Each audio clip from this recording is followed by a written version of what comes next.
Another quirky startup name, I hear you cry. Why can't these startups grow up? But in our defense, Hawa Dawa has a deeper meaning. It originates, along with our business, from the polluted urban streets of Egypt.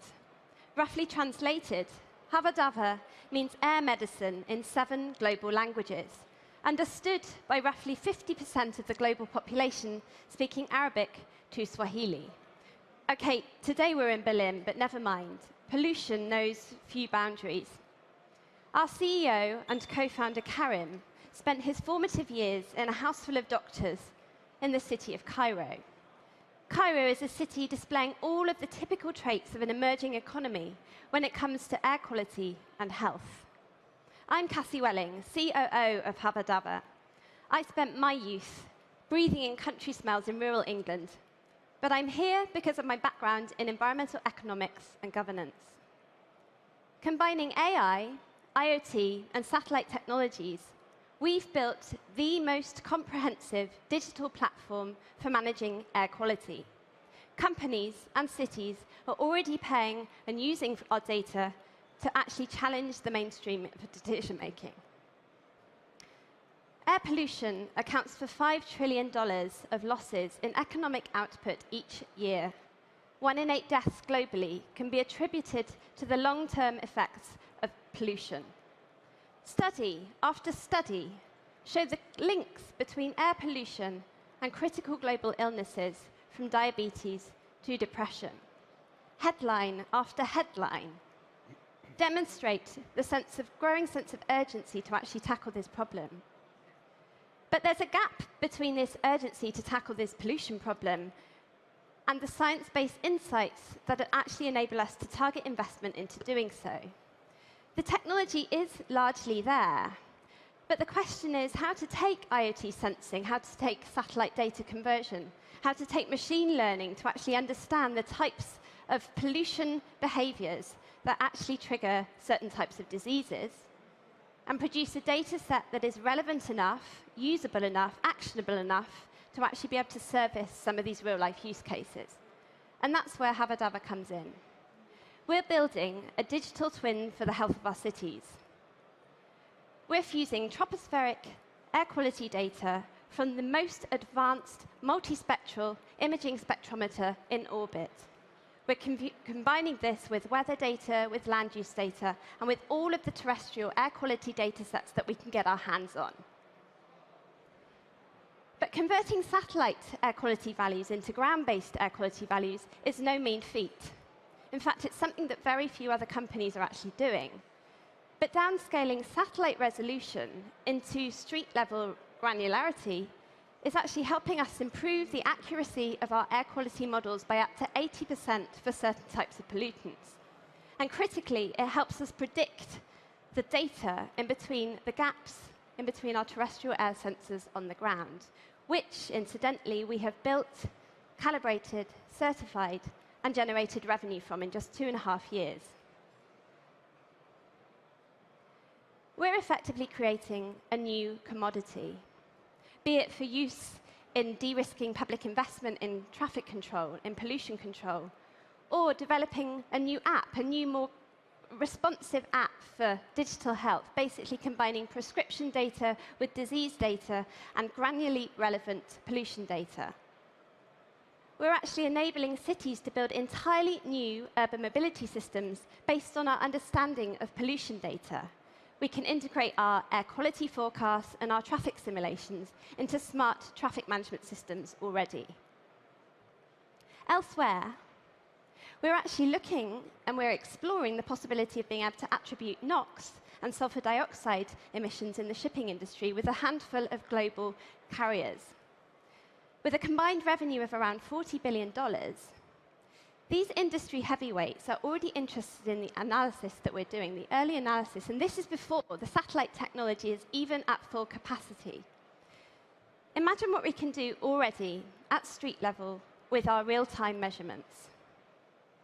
We believe we can capture a market of around 800 million across 6 core data areas.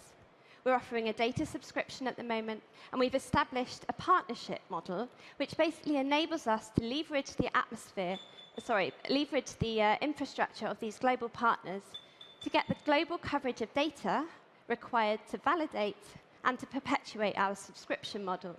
So among others, we're counting Munich Re, Swisscom, IBM, Siemens as customers, along with 20 other cities across Germany, Switzerland, and the UK who are already paying for our data.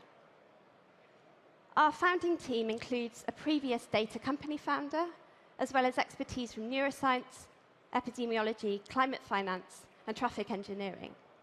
The rest of the 20-strong team brings experience from traffic sensing, from award-winning data platforms, and from computer science.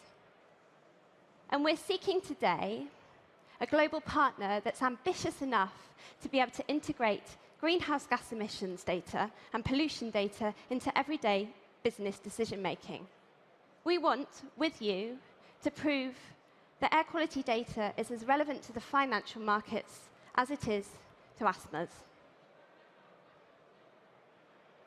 Thank you. All right, judges. So I have maybe one piece of context. So we put out every year what we call a sustainability trends report, sort of like Mary Meeker's Internet Trends Report, and it's a compilation of all the data sets that we look at. And one of the most striking charts is the number of children in the world who are living in cities with toxic air pollution levels. So I think this is a critical challenge that you're addressing. It's on our website, generationim.com, if anyone wants to download it. But well done. Here, when we've looked at some of these business models, and we've seen quite a few, I think there's kind of top-down and bottoms-up, like looking at the world from above, the environmental intelligence layer, and then another approach, which is actually to go after the low-cost, cheap sensors and try to get kind of an array base that then feeds into the data model. How have you thought about both sides of that? So effectively, we're positioning ourselves as being able to cover that whole value chain. So we're looking at the low-cost sensor market. We have developed our own sensors. They're in the field already, and they're generating data that we believe to be reliable and accurate.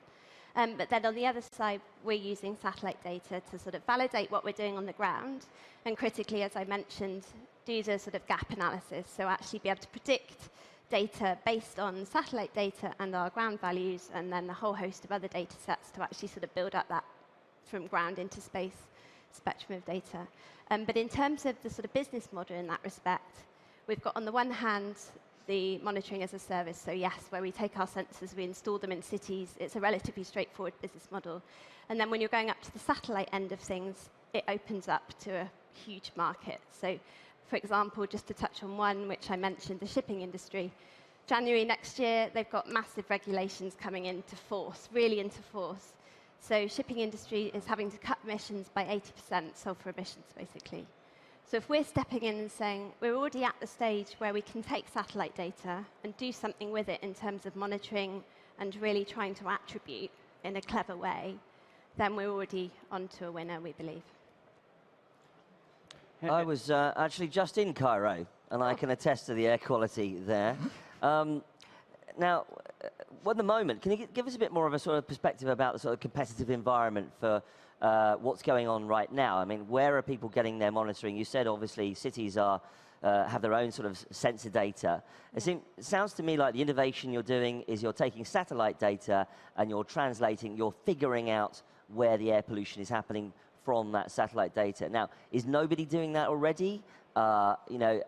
Is this a brand new invention in order to be able to do this kind of prediction modeling? So there's sort of three elements to our market. There's the traditional methods of monitoring pollution. This is very expensive, very complex systems and boxes, basically, that you might see around cities.